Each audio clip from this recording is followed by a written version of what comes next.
Olá, meus amigos, tudo bem? É um prazer estar aqui mais uma vez, nesta semana tão especial que é a Semana Santa. E eu estou feliz em poder, cada dia, estar junto com você, com a sua família, para participar dessas meditações tão importantes, não é mesmo? Espero que você esteja gostando e espero que Deus esteja abençoando a sua vida com esta programação especial dessa semana. É o seguinte, hoje nós vamos tratar de um assunto muito importante. Eu quero que você, por favor, preste muita atenção, pegue a sua Bíblia, se tiver alguma coisa aí perto de você, tirando a sua concentração, ajusta isso, resolva isso e concentre-se comigo aqui, porque eu tenho certeza absoluta que esta mensagem será importante para você no dia de hoje, tá bom? O tema que nós vamos tratar é as três cruzes, por isso é um assunto que merece toda concentração. Eu convido você agora para orar comigo. Oremos. Senhor, nosso Deus e nosso Pai, nesse momento vamos meditar na Tua Palavra e não podemos fazê-lo sem antes pedir a Tua bênção, a Tua direção e o poder do Espírito Santo. Abençoe essa pessoa que está ligada agora, que está acompanhando esta semana especial, especialmente hoje. Eu entrego em Tuas mãos, em nome de Jesus. Amém. Amém. Bom, já sabemos o tema, já sabemos que estamos numa semana especial, restaurados em Cristo, e eu gostaria de, logo de início, já ler o texto bíblico para você. Lucas, capítulo 23, de 39 a 43, que diz assim: Um dos malfeitores crucificados blasfemava contra ele, dizendo: Não és tu o Cristo? Salva-te a ti mesmo e a nós também. Respondendo-lhe, porém, o outro, repreendeu-o, dizendo: Nem ao menos temes a Deus, estando sob igual sentença? Nós, na verdade, com justiça, porque recebemos o castigo que os nossos atos merecem. Mas este nenhum mal fez. E acrescentou: Jesus, lembra-te de mim quando vieres no teu reino. Jesus lhe respondeu: Em verdade te digo hoje, estarás comigo no paraíso. Que texto impressionante. Quando você lê a Bíblia, você tem que ler com concentração, com atenção, e aí você tem que procurar analisar cada detalhe. Somente a leitura já é uma leitura cheia de detalhes. E agora nós vamos então meditar nesse texto tão precioso. É o seguinte, a Bíblia Sagrada conta que Jesus veio a esse mundo com o objetivo de salvar a humanidade. E a única maneira de salvar todos nós seria através da crucificação dele naquela cruz. E Jesus então veio aqui, conforme diz Gálatas 4, verso 4, na plenitude dos tempos, ou seja, de acordo com a profecia. Ele veio, nasceu da Virgem Maria, pelo poder do Espírito Santo, e tornou-se um de nós, Emanuel, Deus conosco. Então Jesus viveu aqui na terra 33 anos e meio. Durante todo esse período que Jesus viveu aqui, ele viveu entre os pecadores, se aproximou das pessoas mais rejeitadas e abandonadas desse mundo, deu atenção para pessoas que não eram queridas pela sociedade, pessoas que eram rejeitadas e humilhadas. Jesus foi lá, deu atenção, abençoou, curou, restaurou e atendeu pobre, rico, atendeu homem, mulher, atendeu pessoas que eram líderes e pessoas que eram lideradas, atendeu gente famosa, gente anônima. Jesus passou o seu ministério inteiro em contato com o ser humano pecador. E Jesus, quando morreu entre dois ladrões. Isso chama atenção. Sabe por quê? Porque naquela cruz do meio, onde Jesus foi crucificado, era para estar, a princípio, Barrabás. Barrabás era o chefe de uma quadrilha, podemos assim dizer. E aqueles dois ladrões que morreram ao lado de Jesus eram membros dessa quadrilha de Barrabás. Só que Jesus foi preso, julgado e condenado de última hora. Então, o que eles fizeram? Libertaram Barrabás e colocaram Jesus no lugar dele. Inclusive, a cruz que Jesus carregou e na qual ele foi crucificado não era a cruz de Jesus, era a cruz de Barrabás. Era a cruz de outra pessoa, que também representava a minha cruz e a sua cruz. Então Jesus morreu naquela sexta-feira à tarde, no Monte do Calvário, entre dois ladrões. Portanto, em cima do Monte do Calvário haviam três cruzes. A cruz da direita era a cruz onde estava um homem que se conhece por documentos históricos como Dimas. E o outro da cruz da esquerda, alguns acham que o nome dele era Gestas. Então, esses dois eram os dois ladrões. E Jesus, que estava na cruz do meio, morria pelos dois e morria por toda a humanidade. Então, nós poderíamos colocar assim, a cruz de Dimas, ou seja, o próprio Dimas, que foi o ladrão que se arrependeu, esse morreu para o pecado. Do outro lado, o Gestas, o que não se arrependeu, morreu no pecado. E Jesus Cristo, na cruz do meio, morreu pelos pecados dos dois, pelos meus, pelos seus e pelos pecados de toda a humanidade. Então fica assim, um ladrão morreu para o pecado, o outro ladrão morreu no pecado, e Jesus morreu pelos pecados. O que isso significa? Atenção, significa que morrer para o pecado significa abandonar o pecado, significa se arrepender, significa reconhecer e aceitar Jesus como Salvador e reconhecer que você é pecador, que você necessita de Jesus. Então aquele ladrão, ele morreu para o pecado. Ele na cruz se arrependeu, na cruz ele aceitou Jesus. Morrer para o pecado é morrer salvo, é morrer arrependido, é morrer nos braços do Pai, é morrer, mas antes de morrer, entregar o coração ao Senhor. Morrer para o pecado é morrer salvo. Mas do outro lado estava o Gestas, que morreu no pecado. Significa que morreu perdido, morreu sem se arrepender, morreu sem aceitar Jesus, morreu sem a salvação. Entendeu ou não? Morreu no pecado, morreu perdido. Agora, o que chama a atenção na história desses dois homens é o seguinte, tanto o Dimas quanto o Gestas estavam à mesma distância de Jesus. A distância dos dois, porque um estava numa cruz, o outro estava na outra, e Jesus na cruz do meio, a distância dos dois em relação a Jesus era a mesma. Outra coisa, os dois ouviram a mesma mensagem de Jesus, porque na cruz Jesus pronunciou suas últimas palavras, e eram palavras fortes, eram palavras poderosas, eram palavras que converteriam qualquer pessoa.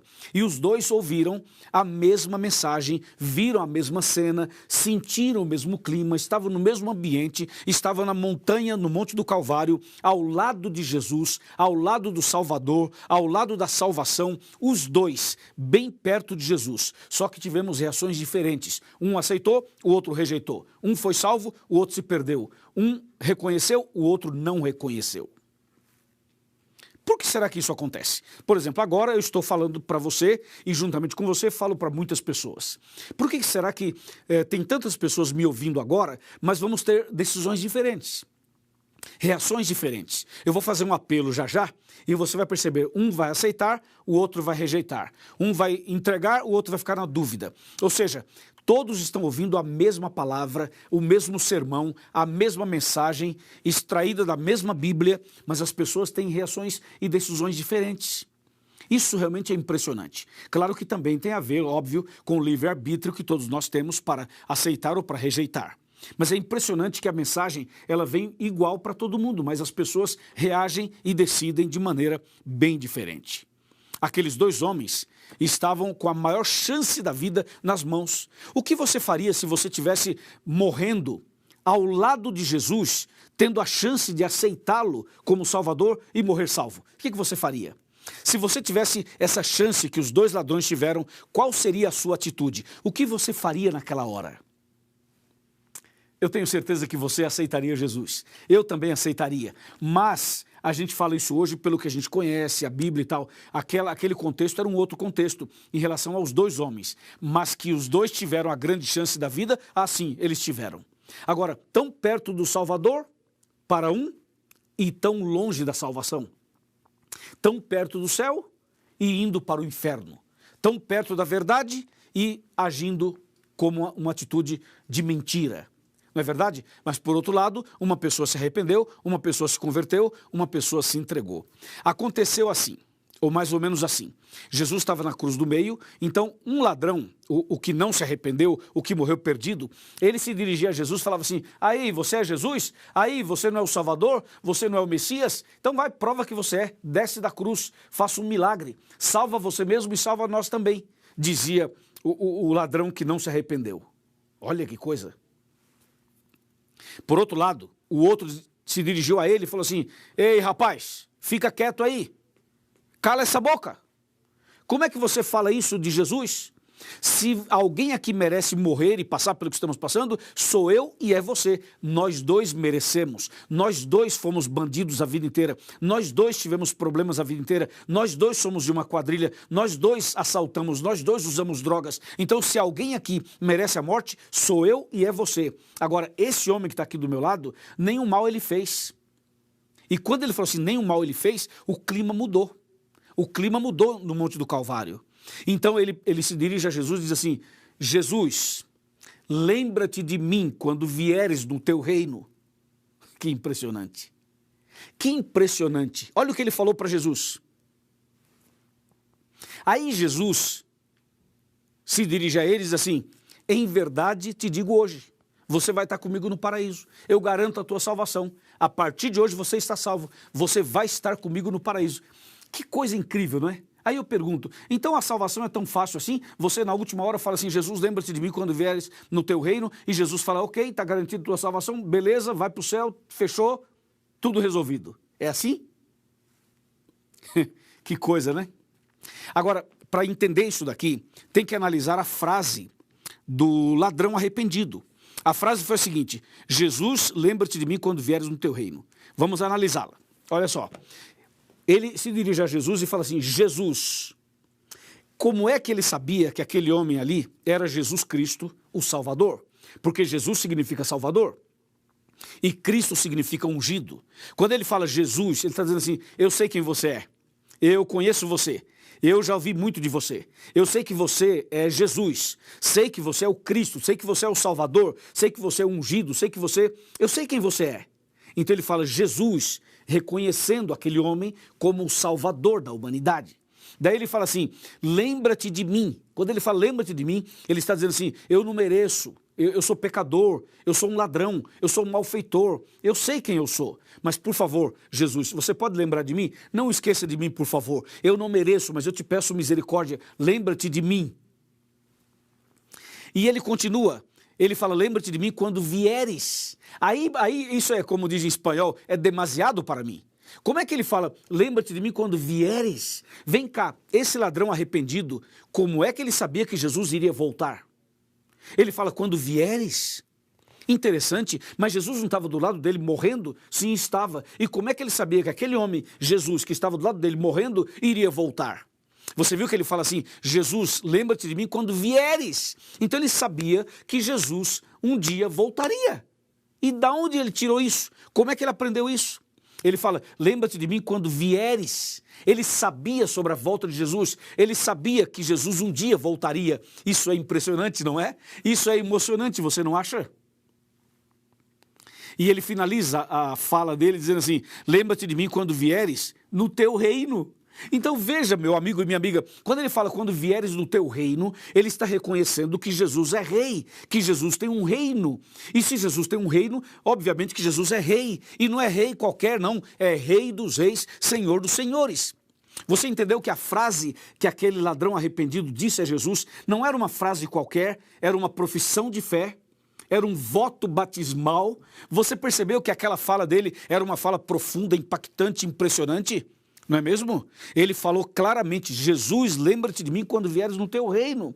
Isso foi tão sincero, tão verdadeiro, que tocou o coração de Jesus. E Jesus viu a sinceridade dele e respondeu imediatamente, disse, meu filho, eu te dou a minha palavra hoje, eu te garanto hoje, você está salvo. Você vai estar comigo no paraíso, e garantiu a salvação dele. Aleluia! Deus seja louvado por isso. Não é maravilhoso isso? Então significa que você e eu também podemos nos arrepender. Podemos nos arrepender hoje. E existem pessoas que vão se arrepender no último instante, perto da morte, e serão salvos também. Por isso, meu amigo e minha amiga, Jesus morria pelos pecados dos dois e pelos pecados de toda a humanidade. Agora eu quero fazer uma colocação para você. Você viu que há chance de salvação para toda e qualquer pessoa que se arrepende? Pode ser um ladrão, pode ser um sequestrador, pode ser uma pessoa que está envolvida com drogas, pode ser um traficante, pode ser um rico, pode ser um pobre, pode ser um evangélico, um católico, um espírita, um ateu, um agnóstico, um muçulmano, um budista, um judeu, pode ser um hindu, seja lá quem for, não importa quem você é, o que você fez, por onde você andou, o quão distante você andou, saiba de uma coisa: Jesus olha para você nesse momento e diz assim: meu filho, eu te garanto, você vai estar comigo no paraíso.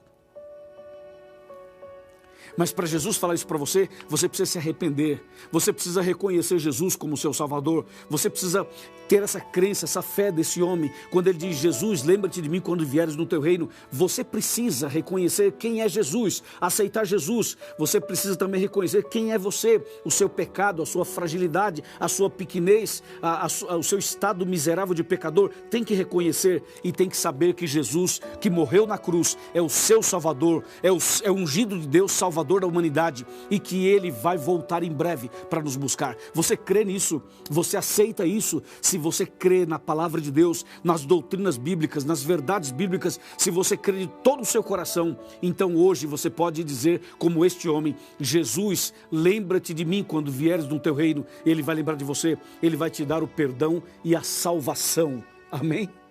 Amém. Isso é extremamente importante, isso é indispensável. Então Jesus garantiu a salvação daquele homem. Aquele homem se arrependeu, morreu para o pecado. Mas o outro morreu perdido, morreu no pecado, porque não quis, não aceitou. Eu pergunto: e você? E você, se você tivesse que morrer hoje, se você morresse hoje, se hoje fosse seu último dia na terra, você morreria para o pecado ou morreria no pecado? Você morreria salvo ou morreria perdido? Você estaria em Cristo ou estaria sem Cristo? Como seria a sua situação se hoje fosse seu último dia na terra? Você não quer agora aproveitar esse momento e tomar uma decisão e cair de joelhos e falar: Senhor, lembra-te de mim quando vieres no teu reino? Você não quer ser restaurado em Cristo e por Cristo? Você não quer hoje fazer uma decisão como você nunca fez na sua vida? Você não quer hoje abrir o seu coração e falar: Senhor, eu não mereço, eu sou pecador, eu já fiz isso, já cometi tal pecado, mas hoje eu quero começar uma vida nova. Você aceita? Se você aceita, abra o seu coração, levante a sua mão e nós vamos ajudar você, e você vai ser um grande vencedor, uma grande vencedora. Se você assim deseja, se você assim quer, feche os seus olhos, eu vou orar por você. Meu Deus e meu Pai, nesse momento eu entrego essa pessoa nas tuas mãos. Ela acaba de tomar a decisão, e naquele dia final, que ela esteja entre os salvos e receba a coroa da vida eterna. Eu entrego nas tuas mãos esta pessoa. Em nome de Jesus, amém.